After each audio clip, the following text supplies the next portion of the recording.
El secretario de Defensa de Estados Unidos, Lloyd Austin, reiteró en Alemania el compromiso de la administración Biden para asistir militarmente a Ucrania y trabajar con los aliados de Occidente. Washington estaría preparando un nuevo paquete de ayuda cercano a los 2.600 millones de dólares. Seguiremos apoyando al pueblo ucraniano mientras resiste la agresión rusa y defiende su territorio soberano.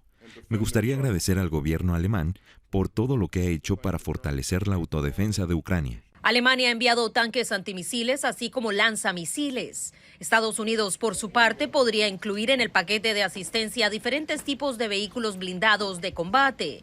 El presidente ucraniano, Volodymyr Zelensky, insistió ante el Foro Económico Mundial en Davos, Suiza, sobre la urgencia en la obtención de esos equipos. No podemos llegar allí para enfrentar al enemigo. Para esto se requiere un arma específica. Los socios la tienen. Esto también es muy importante. No estamos inventando un déficit, pero estamos pidiendo que hagan algo urgentemente. Por su parte, el ministro de Relaciones Exteriores de Rusia, Sergei Lavrov, se reunió con el presidente bielorruso Alexander Lukashenko para reiterar su colaboración militar. Hasta la fecha, según Naciones Unidas, no existe la posibilidad de llegar a una solución dialogada. Sin embargo, ha reiterado su disponibilidad para seguir asistiendo con el intercambio de prisioneros de guerra, así como con la presencia en Ucrania de la Agencia Internacional de Energía Atómica. Informó Celia Mendoza de La Voz de América desde Naciones Unidas para Telearuba. Diversos sectores de la sociedad nicaragüense han expresado su preocupación por los giros del gobierno de Daniel Ortega en su política exterior. Recientemente, Managua retiró a sus embajadores en la Unión Europea, Chile y Bélgica. Para el abogado Juan Diego Barberena, la acción diplomática de Daniel Ortega es en respuesta a la postura de Chile y la Unión Europea sobre la crisis sociopolítica que atraviesa Nicaragua.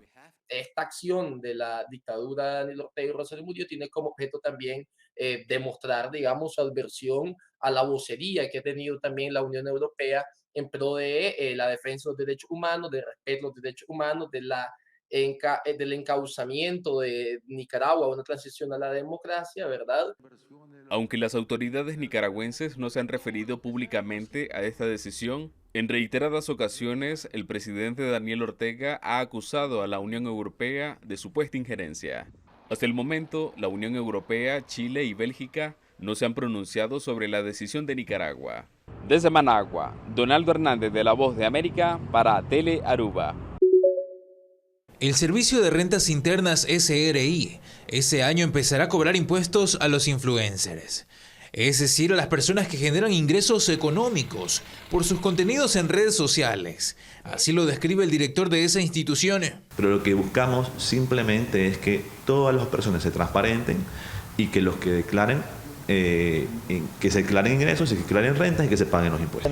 Gabriela Gómez se dedica a promocionar marcas en Instagram y TikTok. Recibe la medida como una iniciativa para combatir el negocio informal, que se desborda en redes sociales. Por eso ella factura por sus contenidos desde hace 2 años. Me afecta por el hecho de que nosotros como creadores de contenido no podemos monetizar en varias redes sociales como pueden los influenciadores en Estados Unidos, en otros países, pero me ayuda en el caso de que podamos tener esta formalidad con clientes que usualmente no quieren ser formales. El SRI dice que hará controles para detectar a los influencers que evaden impuestos. Lo harán revisando las transacciones millonarias que son generadas por plataformas como Facebook. Ya han detectado 4 casos en el país. Los topes que tiene, por ejemplo, Facebook de transferir a una persona individual es aproximadamente $500.000 al mes.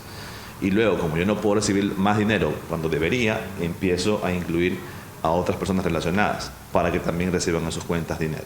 Todo eso de allí genera informalidad, contrabando en el país, que son fugas de dinero para el Estado. Asimismo, el comercio electrónico será vigilado por el SRI, que generará automáticamente el RUC a las personas que vendan productos de manera informal en redes sociales.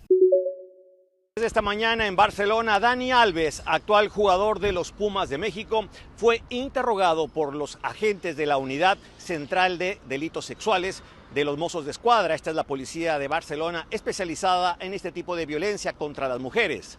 Alves es acusado por una mujer que asegura que el brasileño la tocó por debajo de su ropa interior sin su consentimiento cuando se hallaba junto a unos amigos la pasada noche del 30 y 31 de diciembre en una zona VIP de una conocida discoteca de Barcelona, la capital catalana.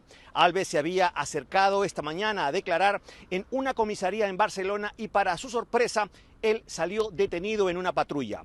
Alves pasará a disposición judicial y la jueza del juzgado número 15 que instruye esta causa deberá decidir si ordena o no la prisión o libertad con cargos en contra de Dani Alves.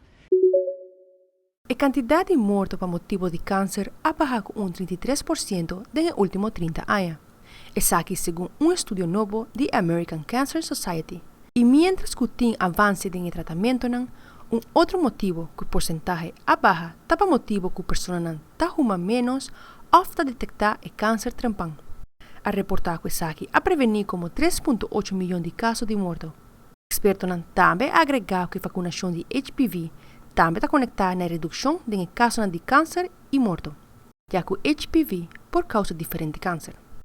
Para ter notícia, me Fabiola Ángela Hernández.